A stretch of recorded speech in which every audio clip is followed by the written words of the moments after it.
You called Andrew's mom's stuffing cat food.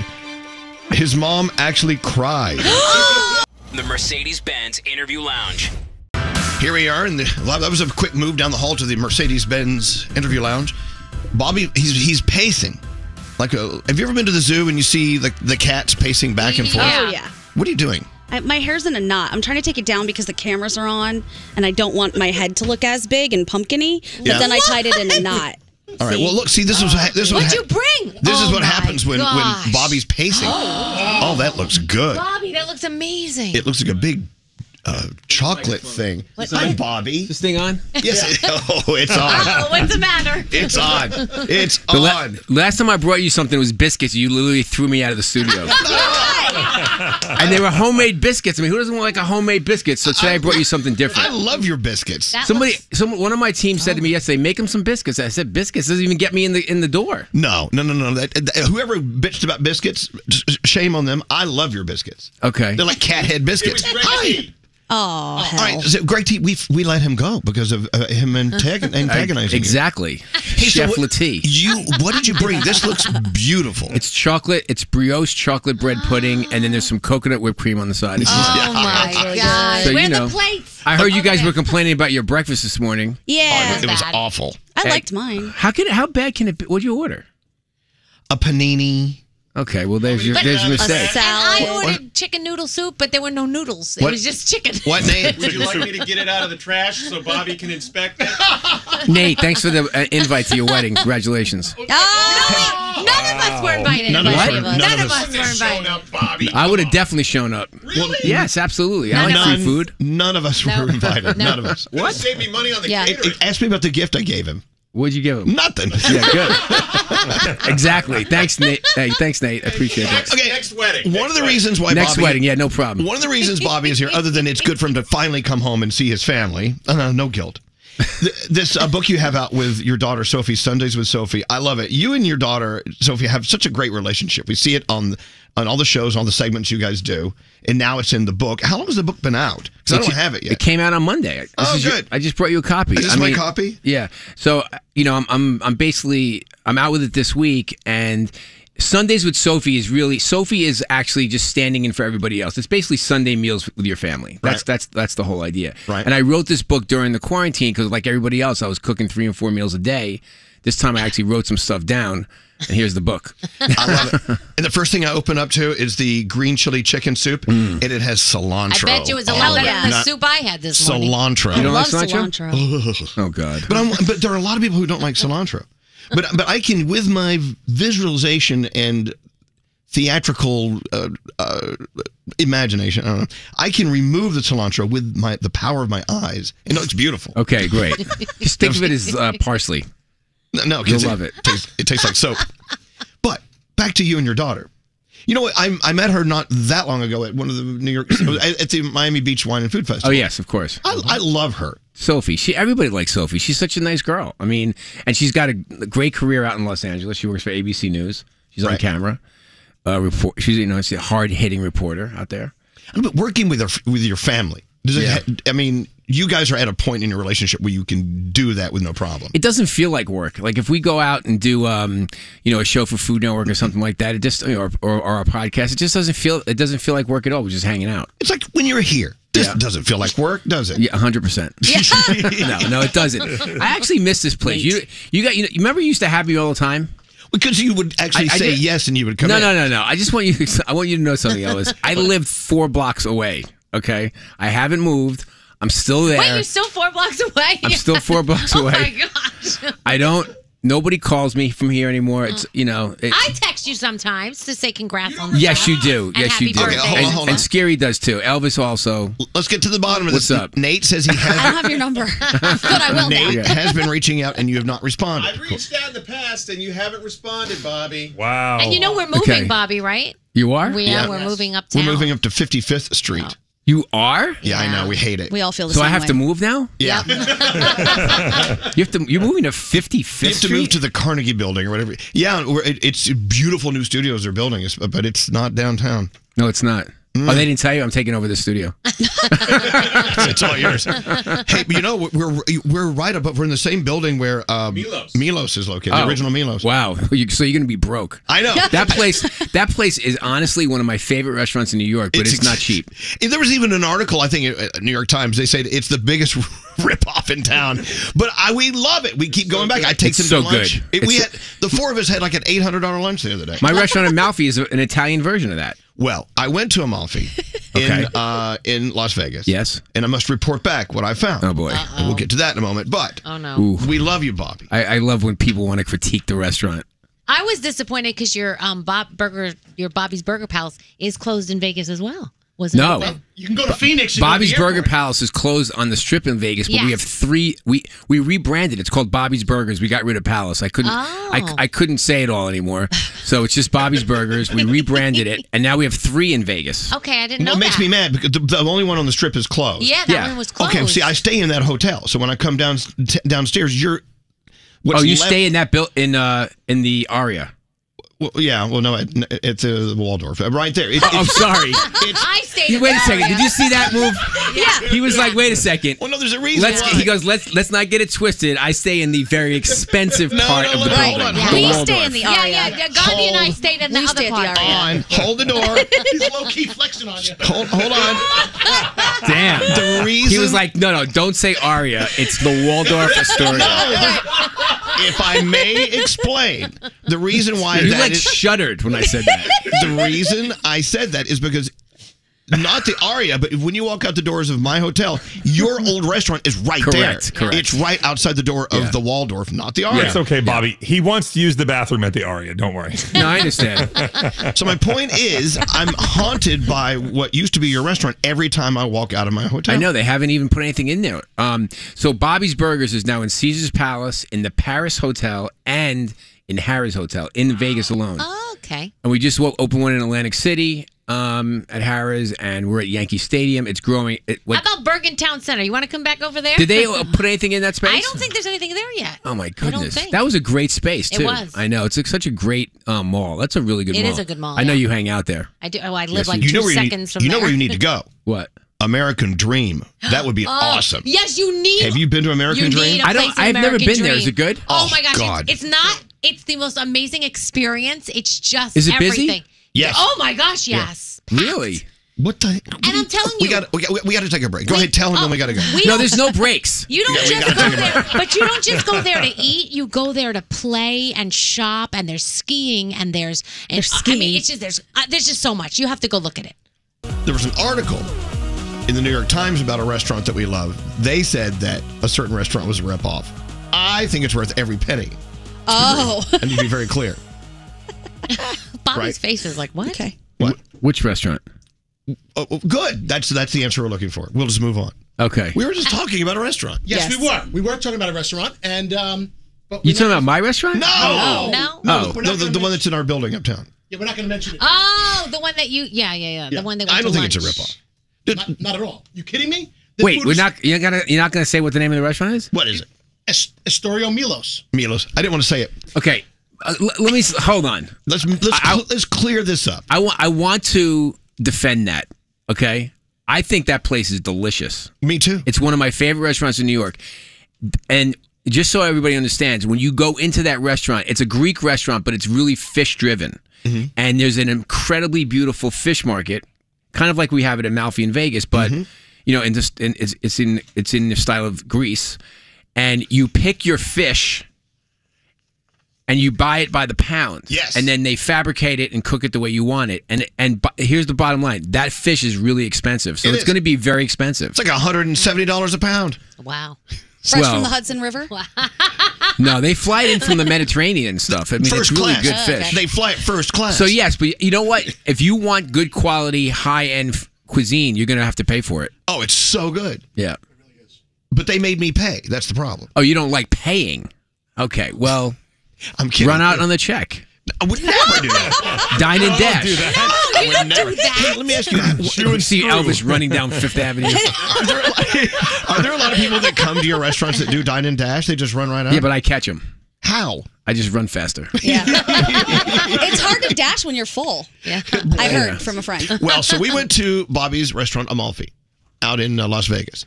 And from the moment we walked into the moment we left, it was just an extraordinary experience. The food was just perfect. Thank you so much. And of course, just when you think you've tried every taste combination or whatever, he adds something new, a new twist on something. And everything on our dishes, everything we ordered, we ordered 3 orders of one of the appetizers. Well, I'm so obsessed with the Amalfi Coast that I had to open a restaurant. And luckily, Caesars in the middle of the pandemic was like, we're going to build this restaurant for you. I was like, great. I mean, it's been so fantastic. It's actually in the same space where Mesa Grill was for 16 years. That's right. Yeah, so it's been great. How many restaurants do you have now? High end, I have Amalfi and I have my burger spots. That's it. Really? There's going to be an announcement pretty soon about a new one, but I can't divulge that yet. Okay. He can. He can, but he won't. You know what happened? Unfortunately, obviously, what happened to me, it happened to a lot of people, was I had Gatto in New York, and when COVID happened, obviously everybody shut down, and we decided not to reopen it. And just because of not knowing what was going to be happening in New York City, et cetera. So I'm just being patient. I'm just taking a breath. I don't feel like I have to rush into anything. And also, when I'm more thoughtful, I feel like I do better work. Okay, fair enough. Yeah. Well, we're anxious. Whenever it's ready to divulge, you divulge. Okay, maybe I'm gonna open right next to your new spot uptown. Please do. Yeah, you should. Yeah. Make sure it's right there on the street so we can dine and dash. Yes. Hey, we have a couple of things we got to talk about. I know you hate talking about all the things you're doing, but I want to bring them up. First of all, let's talk about your incredible acting debut. Oh. Okay, what's the next subject? Now, because there's no such thing as incredible acting with my name attached to it. Listen closely. Bobby Flay is playing a character on this Discovery Plus. It's a Christmas-themed movie, like a Hallmark type movie. I know. Okay. Except it's not Hallmark; it's Discovery Plus. It is Discovery Plus. Yeah. And what's the name of the piece? It's called. Obviously, it's called One Delicious Christmas. Exactly. Now, are you playing yourself, or are you playing a character? I'm not playing myself. I am playing a food critic named Tom Kingsley. Oh, are you mean to the girl who just moved home? No. Okay. Do you fall in love with a long lost lover? No, I actually. Is there a love scene, Bobby? No, there's no love scene, but Is there a dog? there might be a twinkle here and there. Twinkle? I'm not really sure. I was eating a lot of pumpkin pie in that movie. Did you kiss another actress? No, I did not. Actor? Did not. An actor? Maybe a guy? No, did not. No? Did not. All right. No. So there's no romantic scene with you? There was no romantic scene with me. No. Are you the lead? A lead? No. No one would be that ridiculous. I'm a let's call it a day player. I shot my scenes in basically a day. You told me 3 days. Or 2 days. I can't remember. All right, look. So the name of it again is something delicious for Hanukkah. One Delicious Christmas. One Delicious Christmas. Did you buy your mom Christmas shoes in the movie? You know that story, right? Of course not. All right. You don't know that? Oh my gosh, Bobby. Did you get any script approval? Because I had to fight with my producers at SVU. Well, basically, actually, about being dead. Yes. Oh yeah, I'll explain. But go ahead. Yes. Go ahead. So basically, I actually, you know what? The director and the producers called me, and we had a Zoom call about the script, because I read the script and I said, there's a couple of things in here I just want to point out to you in terms of, because it takes place in an inn and a restaurant. Right. And I said, there's a couple of things that I want you to understand about the relationship between a food critic and the restaurant. Like, they're not friends. Like, they don't have relationships. So you play a critic. I'm a food critic. Yes. Yeah, I'm coming in to critique the food. Right. Yeah. And so that's not a very adversarial relationship between a chef and a critic. Well, like, it is you're supposed to be adversarial. anonymous, or you're supposed to, like, basically, be subjective. Right. So, as a food critic, have you ever had a food critic come in and they dress up like in a Harpo Marx nose? And I mean, you know what I'm saying? Do food critics ever try to change their look because they know that you may recognize them? I mean, like Ruth Reichel, who was the New York Times critic. She was famous for putting wigs on.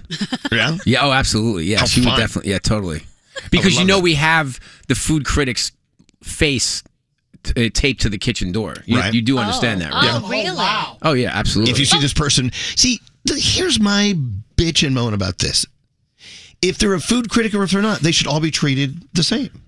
You shouldn't be on your A game just because a food critic walks in. What are you talking about? And then when I walk in, they can make or break your entire career. And you're dining and dashing. No. Yeah, and you're running out the door. You're not even paying your check. Do you know if the food critic is coming though ahead of time? Oh, no, but sometimes years ago we used to have their phone numbers, like literally a list of their numbers, and like when when you used to take a phone number over the phone, we would look at the number and be like, oh, wait a second.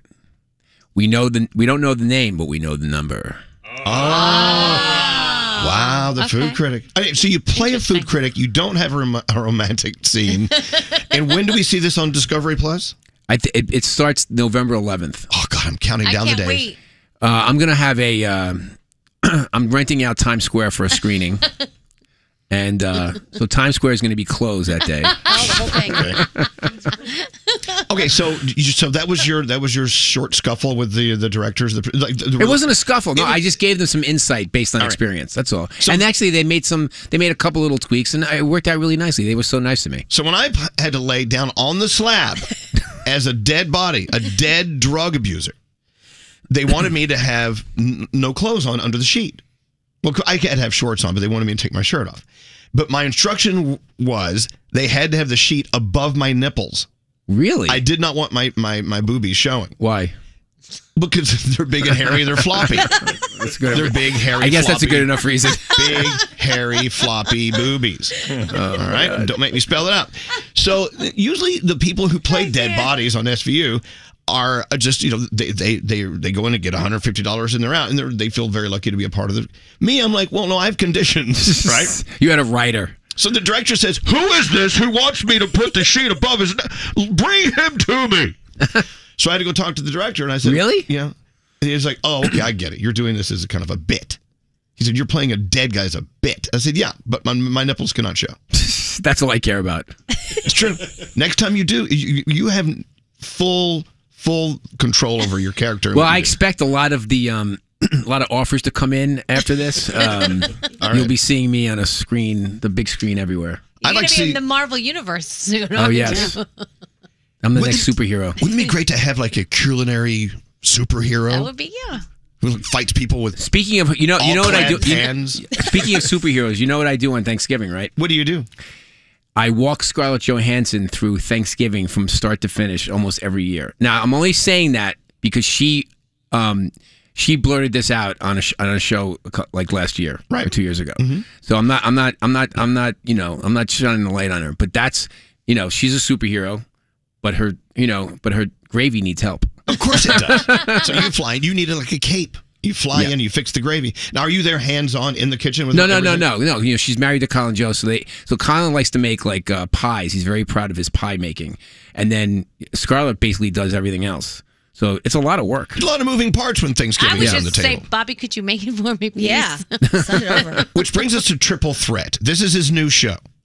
He's like, oh, you don't have to talk about it. I said, no, I want to talk about it. I'm here to make sure people are supporting the Bobby Flay brand. Yeah, we just started. It's called Bobby's Triple Threat. It's a new show. We've had 3 episodes. It already got picked up for season 2 already. The ratings have been great. Oh, wow. It's so fun. Wait, hold on. A text. I just saw Triple Threat for the first time last night. Love it. What's it like having top chefs cross into the Food Network family? I don't know what that means. Top chefs. Yeah, Top chefs. Oh, because there's some chefs on Top Chef that are now on that show. Wow. Hold on. Let's listen to the There's Bobby's crossover Triple Threat promo. He explains it all right here. Oh my God. That sounds scary. There's Bobby walking by the river. Oh. I spent my entire career opening and running restaurants and competing at the highest level of cuisine. Today starts a new chapter. I've created the toughest culinary competition yet. Oh. I've handpicked 3 extraordinary chefs to become my triple threat. Brooke Williamson runs circles around the competition. Her California cuisine is packed with explosive flavor. If you think you've got her beat, don't take a breath. She's got another gear. Michael Voltaggio is a magician. I love Michael Voltaggio from Philadelphia. Yeah. Oh, I love him, right? Let me tell you something. It sounds almost scary.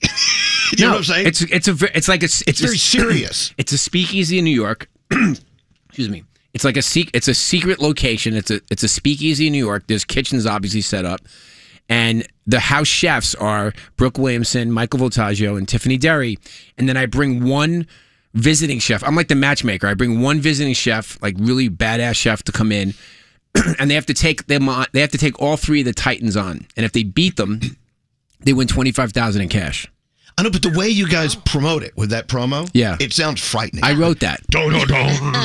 I wrote that. It's very serious, though. Well, the idea is this is serious competition. There's no gummy bears in the building. You know, like on certain shows they throw ingredients that don't make any sense. Oh, yeah. This is the highest level cooking. God, it frightens me. This makes Iron Chef look like kindergarten. Oh my God.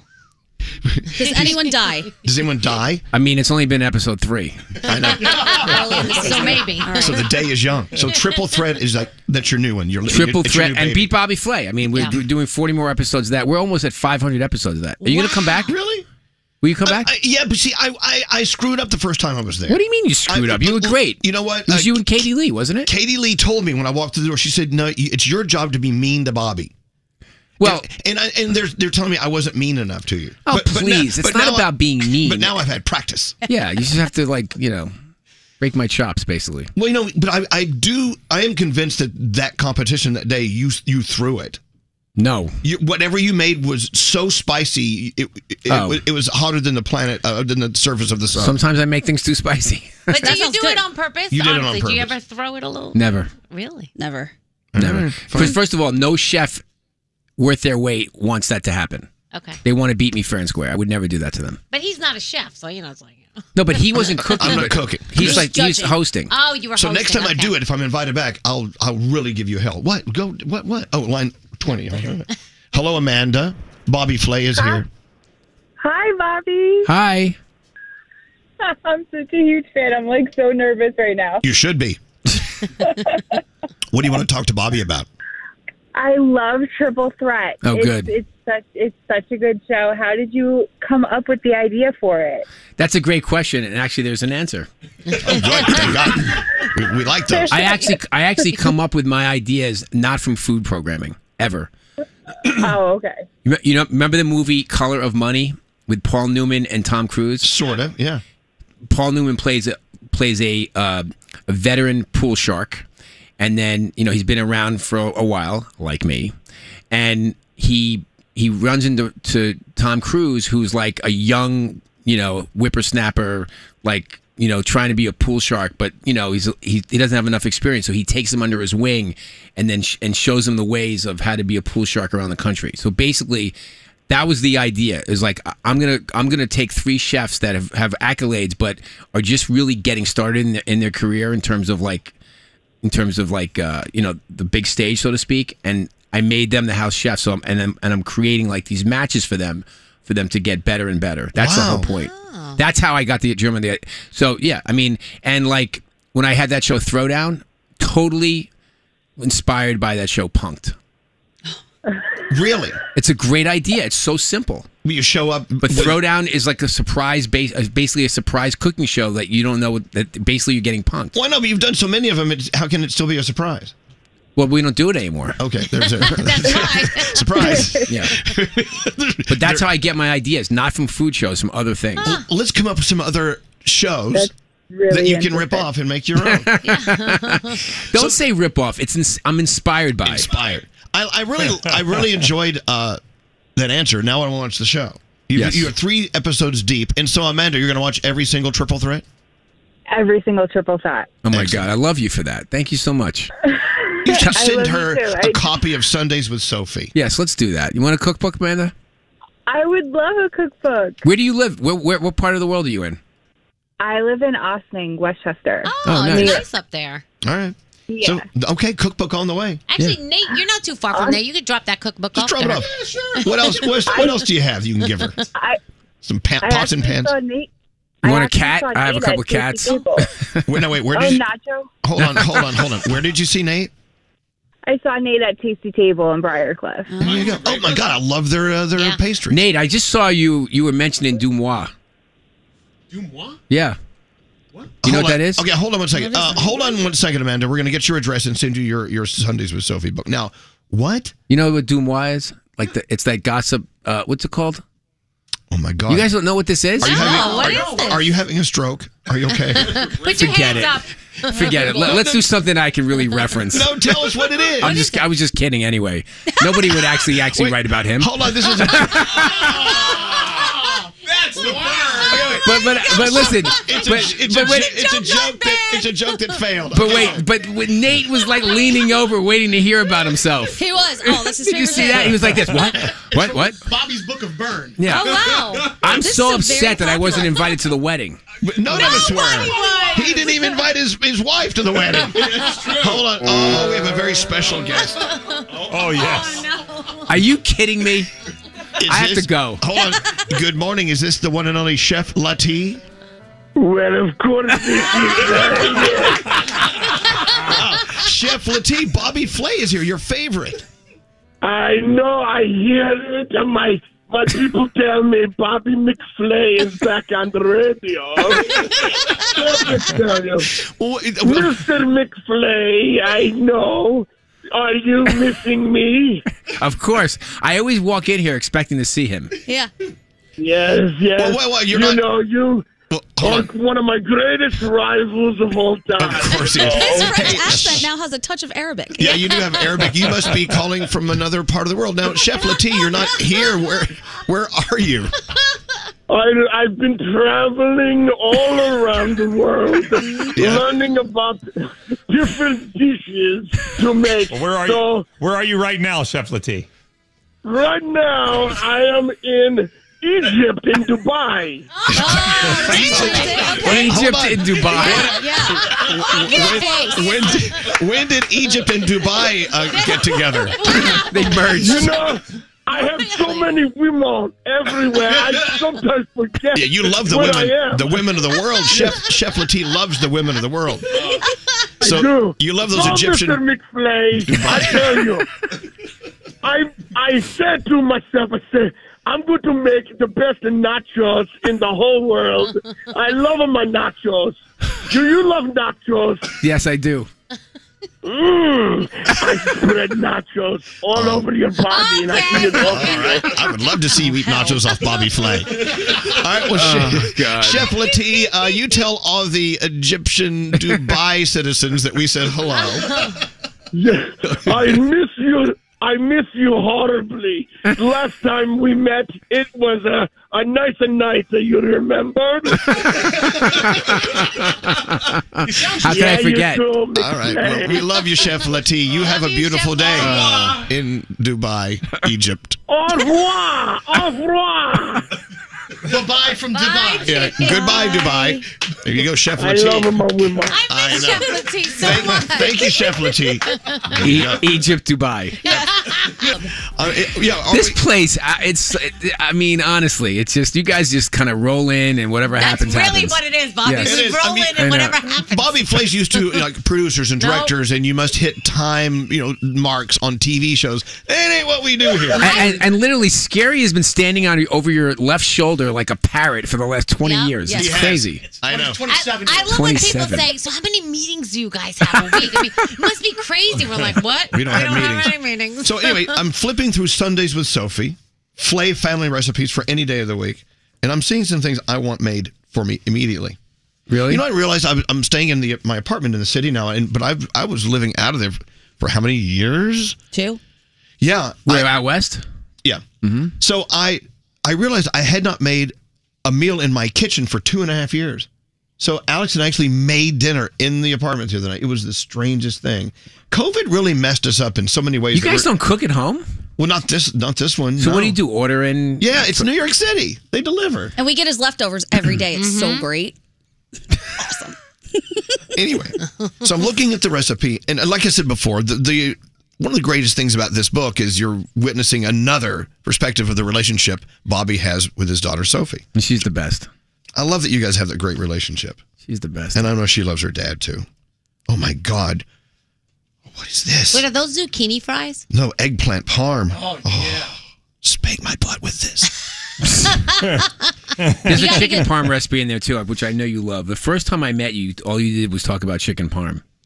I'm obsessed. He We're all half of the obsessed. pages he follows on Instagram are chicken parm pages. It's porn to me. Chicken parm pages. Yeah, no, but you can just do a search on Instagram, chicken parm, and there's a whole world of chicken parm waiting for you. It's amazing. We have been told that a tradition that went away several years ago is now returning this season on the Elvis Duran Morning Show. Bobby's team has agreed for him to come back and judge our our stuff off. Where we make stuffing and he judges it. This is breaking news. You're back. Your team has agreed. I love how your team agreed. I needed an endorsement deal with Pepsi AC right now. That's right. I have to pre-medicate.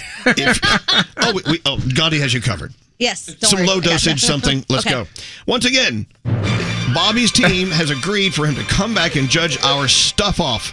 We'll make the stuffing. He will do the judging. Let me tell you something about the stuff off, okay? Last time I did it, I was so drunk from the night before. But you guys get into it so much so that sometimes we don't talk to each other for years. I've been Some fine. of us cheat and get other restaurants to make it for us. That's you, Danielle. Andrew's sweet Italian mother made this great stuffing. You said it tasted like cat food. Yeah, you did. I've never been part of this stuff off. I'm so excited to find a good restaurant. I hope you do an Indian type of stuff. You have to make it yourself. You're supposed to at least. Okay. Wait, we got more breaking news. When you called Andrew's mom's cat food, you called Andrew's mom's stuffing cat food, his mom actually cried. That is not true. Oh, Mama She's Pug. such a sweet lady. Oh, she really is. Well, keep that stuffing at home. Oh my God. My God. Oh my God. She cried. This is why I don't make my own. We're starting already. She was in a bowling alley full of women who she made all listen to the show. They were all like excited and tuned in. And the minute you looked at hers and went, "Ooh, I'm not eating that. It's cat food," everybody walked away and was like, "Oh, Donna." God. And it happened in a bowling alley. Mama Donna. That's awful. God, I feel terrible. With that said, thanks, Bobby. Thanks for coming in. Yes. Thank you. All right. What, Scary? What? We have a glowing endorsement for the food that Bobby makes for his cat Nacho, the Nacho brand cat food. The only Made by Nacho, it's made called. by Nacho, Yes. the only wet food and treats I've ever given my cat to eat, and he's a pretty picky pussy cat. He Yes. loves it. Yes. Wow. No, Nacho's company it has 25 employees now. Wow. Really? Yes. Wow. Made by Nacho's blowing up. A cat. I hope he's nice to them. He's the man. He is a very good employer. Okay. Very good employer. Absolutely. Well, Bobby, I got Triple Threat, Sundays with Sophie, our new favorite cookbook, and of course that show that's coming out on Discovery Plus called. It's a movie. It's a movie called The Big Screen. One Delicious Christmas. One Delicious Christmas. Yeah. The big screen. Well, if you have a big screen TV. He's renting out Times Square. And according to his team, he's I'm coming. renting out Times Square. Don't even think about going to Times Square. I won't. I never do. Yeah. But anyway, and he'll be back for the great breathe. stuffing judge. Yeah. What is that happening? We don't I'm taking off that day. All right, we got to go. We love you, Bobby Flay. Thank you. I love you too. You guys are the greatest of all time. Seriously, I miss my time here. The Mercedes-Benz Interview Lounge.